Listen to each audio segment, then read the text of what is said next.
예. 그래서 사실은 이제 어쨌거나 그 자유한국당 당대표 경선에 많은 그 우파 국민들 관심을 가졌던 것은 그만큼 대한민국 위기 상황이고 예. 또 어떤 의미에서 그 당대표가 누가 되느냐에 따라서 그 어떤 그 일말의 어떤 기대도 가졌기 때문에 예, 예. 관심을 가졌죠. 예.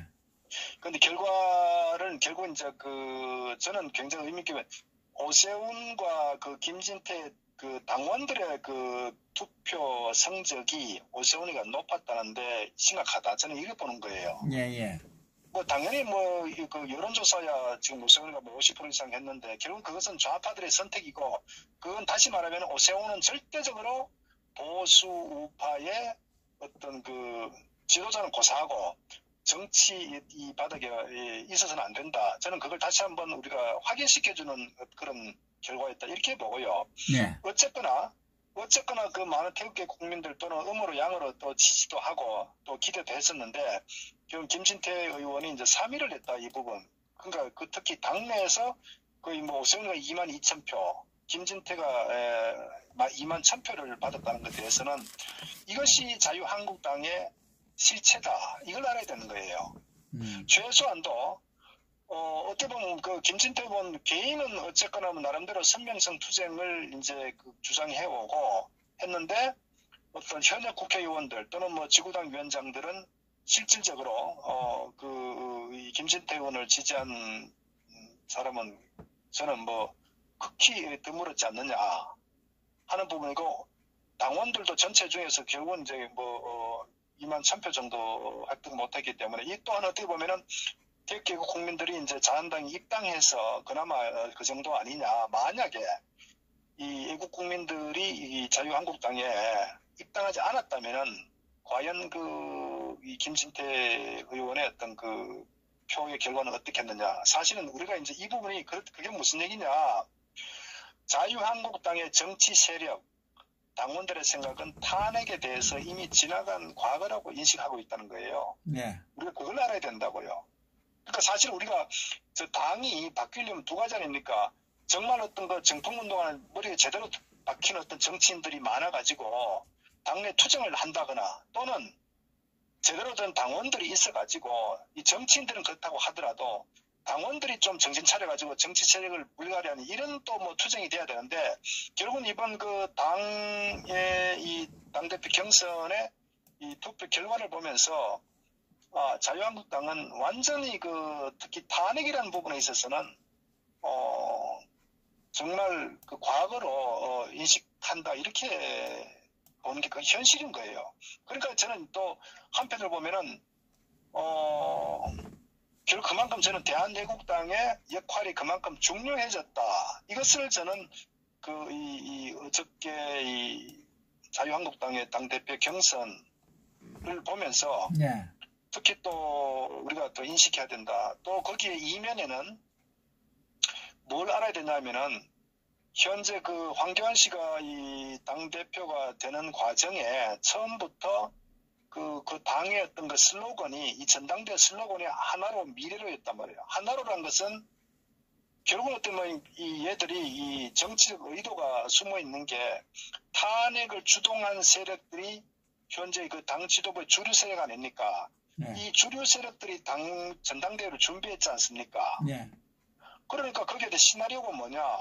그러니까 하나로 하는 문제는 과거에 자들이 어떤 그 탄핵을 주동했던 자기 정치적 오명을 분명히 갖고 있음에도 불구하고 그것을 벗어나기 위해서 하나로 가는 얘기에 어떤 이 메시지가 정치적 의도가 있다는 겁니다.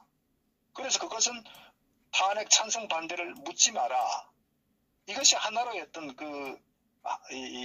내포된 정치적 의도라는 거죠. 그리고 미래로 가는 것은 결국은 과거는 다 잊고 전부 뭉쳐서 하나 내일로 나가자. 이거 하나로 미래로거든요. 그런데 여기에 결국은 이 황교안 씨의 이 정치 슬로건 자체도 보면 대통합과 미래 아닙니까? 그러니까 결국은 뭐냐면 현재 이 탄핵을 주동한 김무석 일당들이 이 전당대회를 주도하고 그들의 어떤 그 노림수 거기에 어떤 메시지와 황교안이 동일하기 때문에 결국은 처음부터 황교안을 당 대표로 만들기 위해서 어떤 치밀한 일종의 당 슬로건부터 모든 어떤 부분들을 어떤 의미 또 한편으로 보면은 이 당내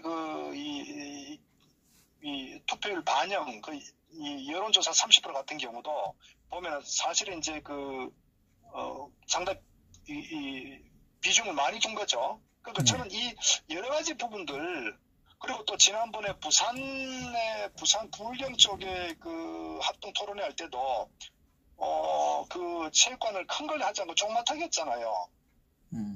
결국 이게 옛날에 그렇게 기억하실 겁니다. 그 홍준표하고 이 새누리당 당내 경선 예, 그때도 그랬죠. 예. 그때도 서울에 그 여의도 쪽 했더니 굉장히 아마 국민들이 아마 환호를 했을 거예요. 지지를 하고. 그러니까 얘들 그 당시에 그 이명진이하고 완전히 충격받은 거 아닙니까? 그 정우택하고 얘들이. 예. 그래가지고 지방 가면서 그거 없애버렸잖아요. 중간에 룰을 바꿔버렸잖아요. 그러니까 이제 결국 얘들이 뭐냐면은 이런 그 처음부터 항상 자기들이 그 추구하고자 하는 어떤 그 시나리오를 갖고 있었어요. 그러니까 그게 이제 자기들이 방향하고 다르다 싶으면 그 중간에 룰을 바꿔버린단 말이에요. 그러니까 저는 결국 어쨌거나 처음부터 황교안을 당대표 시키려고 했었고 그게 당의 모든 어떤 의도 시나리오를 갖고 있었다. 뭐 저는 이렇게 이제 바라보고 결국 그것이 이 자유한국당의 현 주소다. 이걸 우리가 알아야 되고 어쨌거나 저는 좀 상당히 그 실망했던 거는 당원들조차도 그 오세훈에게 지지를 그렇게 했다는 자체가 저는 사실 더 희망이 없구나 하는 것을 저는 이제 알았고 결국 이제 여기에 또 이 의도를 뭐냐면은 김무성이가 결국은 김무성이 당이 됐다는 겁니다. 한마디로 말씀드리면. 황교안이 네. 그 당 대표가 된 거는 김무성 당이 됐다. 당이죠. 네. 왜냐면은 황교안 씨가 정치 세가 없지 않습니까?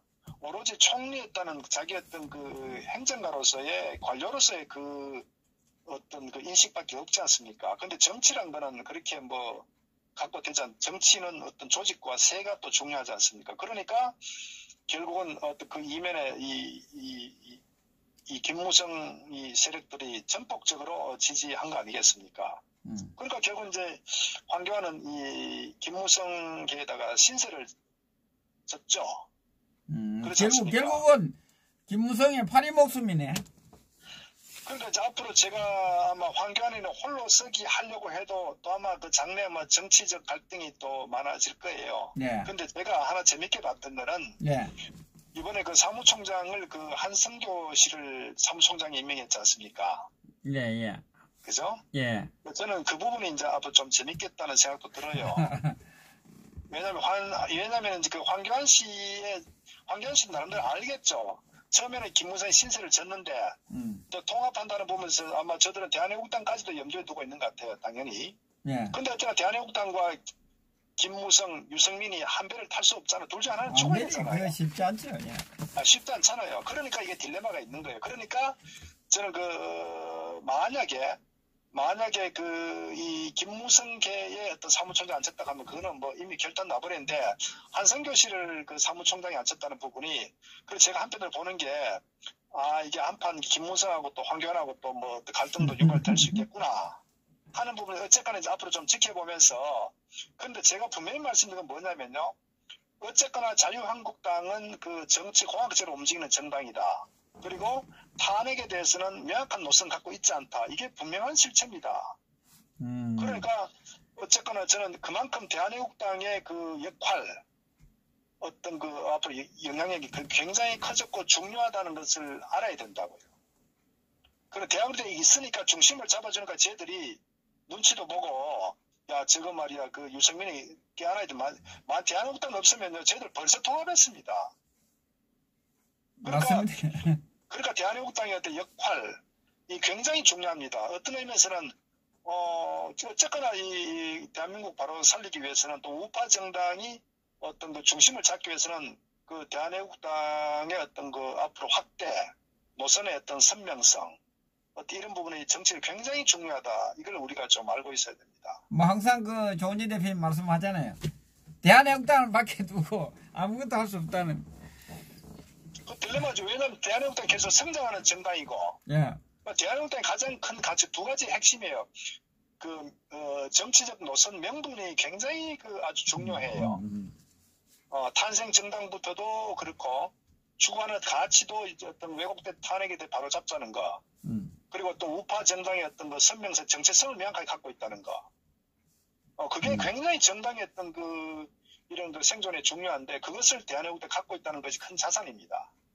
그러면 앞으로 이제 당원들의 확장, 또 국민들에게 널리 알려지는 이런 부분들이 이제 계속 확대되면은 결국은 어떤 그게 원심력이 돼가지고 아마 이 자유한국당에도 많은 영향을 줄 것이다. 저는 그렇게 보고요. 결국 이제 어쨌거나 뭐 한 2년 정도 됐지만은 실제 언론이든 예. 보면 대한민국당은 이제 전부 다 이마 오르내리잖아요. 예. 그러니까 그만큼 대한민국당의 어떤 위상이 커졌다는 겁니다. 실체가 이제 완전히 알려졌다는 걸 얘기하는 거죠. 지금 좌파들 같은 경우도 언론사들 대한민국당 대우때 얘기 많이 하지 않습니까? 예. 이번에 이 통합연설회 같은 경우는 뭐 조대원인가 정신 나간 친구도 있더구만. 그러니까 뭐 김진태 데리고 대한민국당 가지 하는 것도 결국 자기 자신한테는 대한민국당은 그만큼 가시처럼 느껴지는 거야. 그만큼 이제 실체에 대해서 이제 인식한다는 거거든. 그러니까 저는 어쨌거나 뭐 참 다행스럽다. 김정은이가 서울답방 하더라도 결국은 대한민국당만큼 정체성과 어떤 투쟁성 이게 명확하면요 이제 규모는 적어도 함부로 하지 못해요. 어떤 결사단체 아닙니까? 그래서 저는 오늘 이런 생각을 해봤어요. 예? 자유한국당에 가서 우리가 가서 집회를 해야 되겠다. 왜 그러냐면 3월 10일 날 5분 돌아가서 했잖아요. 살려내라고 가서 자유한국당 앞에서 집회를 해야 되겠다는 생각을 해봅니다. 저는 그건 앞으로 한교안 씨한테 계속 요구를 해야죠. 그러니까요. 그러니까 한교안 씨가 당대표가 됐기 때문에 이 5분 살려내라고 자유한국당에 가서 집회를 천막을 치고. 그럴 수도 있고요. 그러면 제가 하나 팁은 황교안 씨 집 앞에서 이렇게 하는 것도 괜찮아요. 왜 황교안 씨가 지난번 탄핵의 절차상의 부당성 지적했고, 예. 그 다음에 태블릿 PC에 대한 부당성도 본인은 얘기했거든요. 그렇다면은 당신이 이제 당대표가 됐으니 이제 실천해라. 이렇게 해가지고 그러면서 거기다 플러스 알파로 이제 그때 부당하게 많은 애국자 분들께서 이제 돌아가신 이 부분에 대해서도 소위 말해서 국정조사를 하든 또 특검을 하든 이렇게 해갖고 계속적으로 이제 저는 황교안 씨 개인 이쪽으로 포커스를 좀 맞춰서 투쟁하는 게 효과가 훨씬 좋을 것이다. 물론 국회도 도움 되겠지만. 예. 그러니까 당사에 가서 하면 한교안 씨가 당대표 역할을 할 수가 없지 않습니까? 거기 가서 계속 해제치면 한 사람이라도 국민들이 점점 알아갈 것이고, 그죠? 한교안에 대한 어떤 지지를 철회할 거 아닙니까? 보수 우파들이 정확하게 판단할 수 있는 그것을 줘야 되지 않습니까? 그걸 해야 되는 이유는. 그러니까 우리가 투쟁을 할 때 상대가 가장 취약한 부분을 건드려야 되거든요. 예. 그것이 제일 취약하지 않나요, 한교안 씨한테? 그러니까 당사 앞에서 하는 거는 당원들이 전체 있으니까 묻어갈 수 있는데 황교안 씨 개인 집에다가 집회 시간 등등 하면은 그게 받아들이는 게 훨씬 더 가슴이 자기한테 충격이 커요, 솔직히. 그렇지. 부인 되시는 분도 있고 동네 부도 있기도 하기 때문에 동네에 예를 들어서 어떤 그런 과거 탄핵이 잘못되는 부분을 현수막까지 걸어가지고 이런 걸 출퇴근하면서 왔다 갔다 볼 거 아닙니까? 그럼 결국은 본인도 어쨌거나 뱉은 말이 있으면 거기에 대한 부분들이 어떤 심리가 크겠죠. 어쨌거나 이제 그런 부분들을 이제 계속적으로 선명성 투쟁 메시지를 계속 주장할 필요가 있다. 저는 그것이 바로 소위 자한당이 계속 중도 얘기하는 이런 부분에 어떤 뭔가 변화를 줄 수 있는 외곽에서 계속 때려야 되는 거예요. 어쨌거나 저는 그런 측면에서 그만큼 저는 대한민국의 역할이 중요하고 앞으로 어떤 당원 확장, 또 대외 어떤 투쟁력, 대외 홍보, 계속적인 어떤 선명성, 그 다음에 이거는 어떤 미북 회담에 대한 이런 후속적 메시지, 미국의 어떤 계속적으로 강한 메시지, 저는 이런 부분들이 다양하게 저는 좀 추진하면은 앞으로 훨씬 더 급속도로 성장할 것이다 이렇게 봅니다.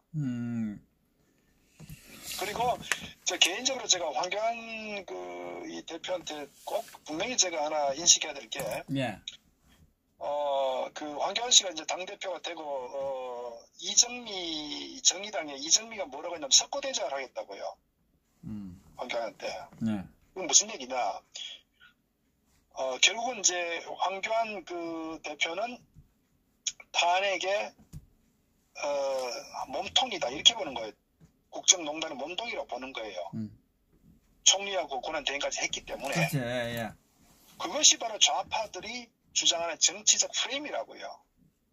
그런데 거기에 대해서 잘못했다고 해버리면은 이거는 굉장히 정치적으로 힘을 쓰기 어려워져요.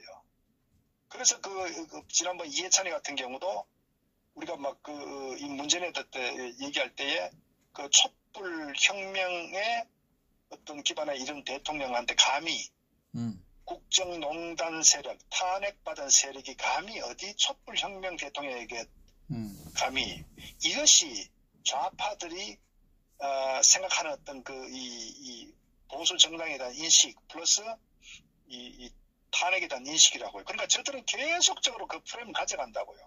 그러면 이 황교안 대표가 탄핵에 대해서 수용을 한다거나 존중한다거나 이런 식으로 가게 되면요. 황교안 씨는 절대적으로 정치에 성공할 수가 없어요.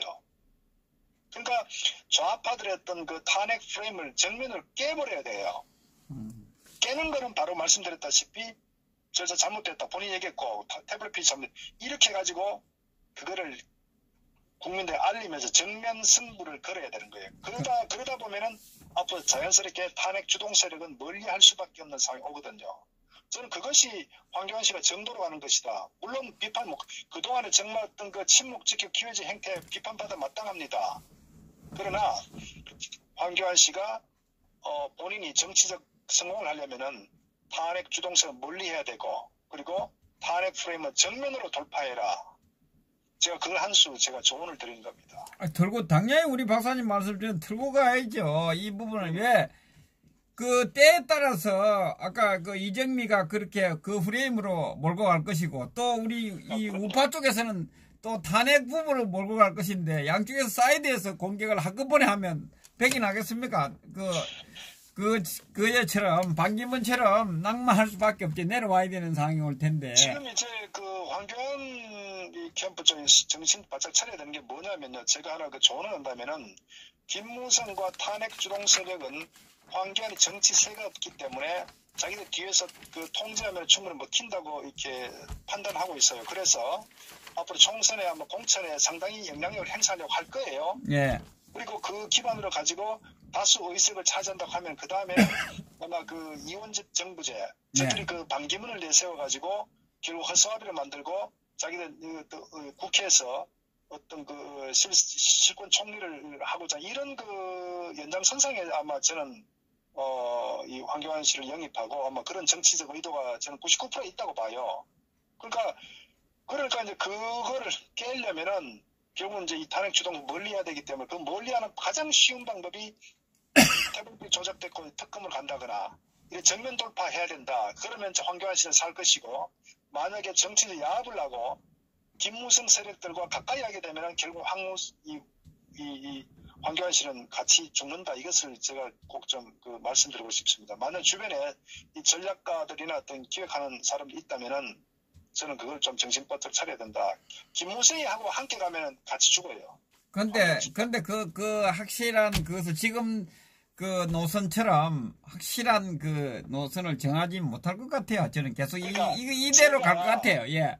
제가 어쨌건 그 한성교 씨를 사무총장 했을 때 그 부분에 대해서 저는 굉장히 유의 있게 본다는 겁니다. 왜냐면 지난번 이제 탄핵 문제 있을 때 황교안 씨가 아마 그 유튜브 방송에 나와서 자기는 탄핵에 찬성한 적 없었다. 그것은 김무성 그 세력들이 어떻게 왜곡시켰는데 이렇게 본인이 얘기했거든요.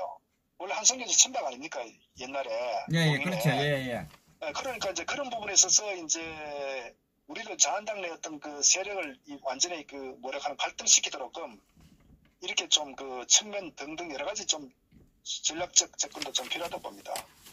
우리는 어쨌거나 이 탄핵 주동 세력을 완전히 철퇴를 가해갖고 정계 은퇴시키고 책임을 묻고 바로잡는 게 핵심 아니겠어요. 그러니까 바깥에서는 투쟁하고 또 자한당 내에서는 그런 부분에 대해서 이렇게 좀 그 갈등을 유발시키고 저는 뭐 그런 좀 전략 정책이 필요하다 봅니다. 뭐 지금 그 자한당의 한교안 씨가 된 것에 대해서 그 룰도 바꾸고 했는 이 부분 뭐 좌파들이 많이 들어와서 뭐 했다는 이야기도 있고 참 석연찮은 부분이 상당히 많습니다. 후폭풍이 많은 것 같아요 지금. 뭐 그리고 저는 뭐 제가 이번 이 투 개표 과정이었던 그 온라인 쪽에 모바일과 이것도 앞으로 저는 반드시 그 바꿔야 된다. 네. 왜? 현재 그 선관위 위원장이었던 결국 이 좌파 세력을 완전히 채웠지 않습니까? 저들이 지난번에도 오고 대선 때도 뭐 그런 여러 가지 많은 그 논란이 있었고 투표 용지였던 그런 그 문제점부터 해서 있기 때문에 네. 이분도 차제에는 반드시 좀 그 바로 잡아야 된다 이렇게 봅니다. 그래서 사실은 뭐 다양하게 좀 할 일이 많죠. 예, 어제 그 보면 뭐 현실입의 개돼지는 자유한국당의 한교안을 지지한 오세훈을 지지한 사람들을 보고 지칭하는 이야기인가요? 그러니까 이제 그 사실 이제 국민들이 예. 최소한도 우리가 이제 그 옳고 그름에 대해서는 판단할 수 있어야 되지 않습니까? 예. 이 국가라는 게 법치에 의해서 작동되는 조직 아닙니까? 예. 그러니까 법치와 정의가 무너지면은 누가 피해를 보느냐? 국민과 서민이 피해를 보는 거예요. 예. 약자가 보죠 항상. 예. 약자가 피해를 보죠. 그러면 거기에 이제 기회주의 행태를 한다거나 권력을 가지고 있다거나 가진 자 이렇게 그 사회가 완전히 그 이 양육강식의 사회로 바뀐다고요. 예. 그 민주주의가 아니죠. 자 그런데 탄핵은 분명히 문제가 많이 있단 말이에요. 그런데 그걸 묻고 가자 알면서도 나하고 직접 이해관계가 없으니까 그냥 묻고 가자. 이것은 바로 저는 그 돼지들이 하는 행태다. 이렇게 보는 거예요. 그러니까 우리가 어떤 특정 편을 떠나가지고 그것이 자기 자신한테 부메랑이 되는 거예요. 그래서 저는 이번에 어떤 그 투개표 결과를 보면서 분명히 어떤 그 탄핵이라는 부분들에 대해서 그걸 그 쉽게 좀 과거처럼 이 치부해 버리는 이런 그 이 당원들 또 국민들은 지금 제가 봤을 때 정상적인 어떤 인격체라고 보기 어려운 거죠. 그 개돼지죠 뭐. 그 나라가 지금 이렇게 언론도 선동하더라도 그 정도 판단 못할 정도의 어떤 그 인식을 갖고 있다. 이것은 굉장히 심각하다. 이렇게 해서 어떻게 선진국이 될 것이며 이렇게 어떻게 민주주의가 되겠느냐. 이 개돼지 나라가 되는 거죠. 결국 지금 뭐 김무성 그 라인은 김영삼계 아닙니까?